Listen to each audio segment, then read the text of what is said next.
astonished to find the walls crumbled away, reduced to ancient weathered stones scattered in the grass. He wandered a while among the ruins until he came upon a child with a shepherd's crook. "What happened here?" asked Eris. "This was the palace of a mighty king centuries ago," said the child. "But there is no king here anymore. Oh, I see you are king." And Eris reached up to find a crown upon his head. "Here," said the child, "I shall make you a throne." He piled up stones and laid leaves on them for a cushion. Eris sat.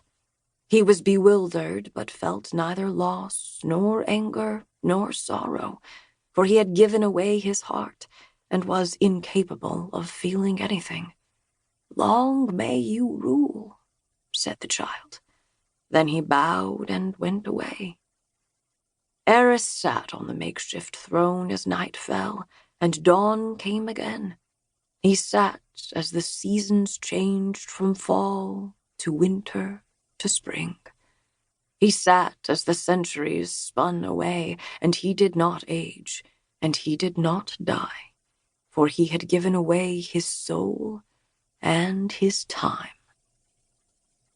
And there he sits still, the king of nothing, the ruler of emptiness.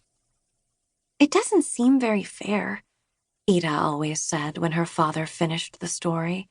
"He was only jealous of his brother." "But he should not have made such a reckless deal with Tuor," her father told her gravely. "The gods are bound by the one who formed them to fulfill their oaths and honor their promises." "Is there no way to free him?" "Perhaps there is a way, and perhaps he found it in the end." "I hope so," said Ida.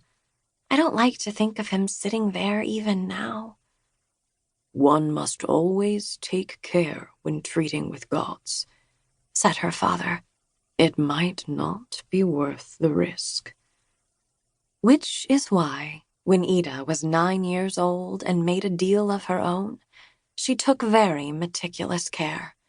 After all, her parents were dead, and there was no one to look out for her but herself.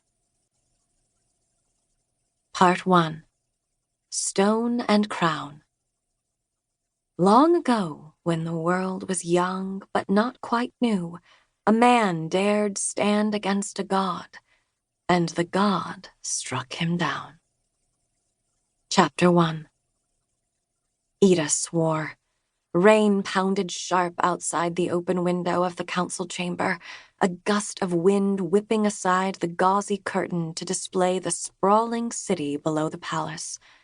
Blue-tiled roofs, silver-spired towers, a maze of stone streets.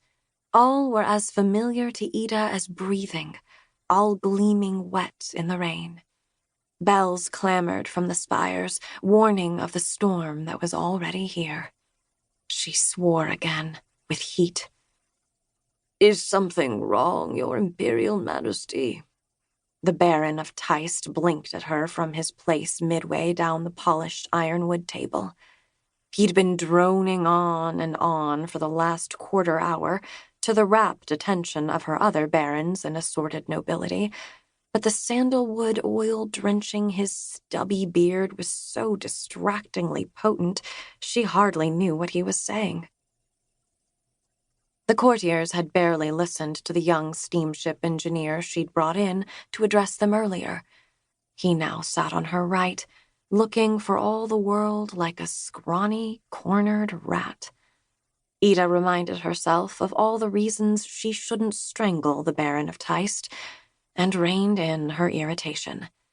"I fear the rain might delay temple construction." The Baron's eyes shifted away from hers, and Ida glanced down the length of the table to find most of her barons unwilling to meet her gaze.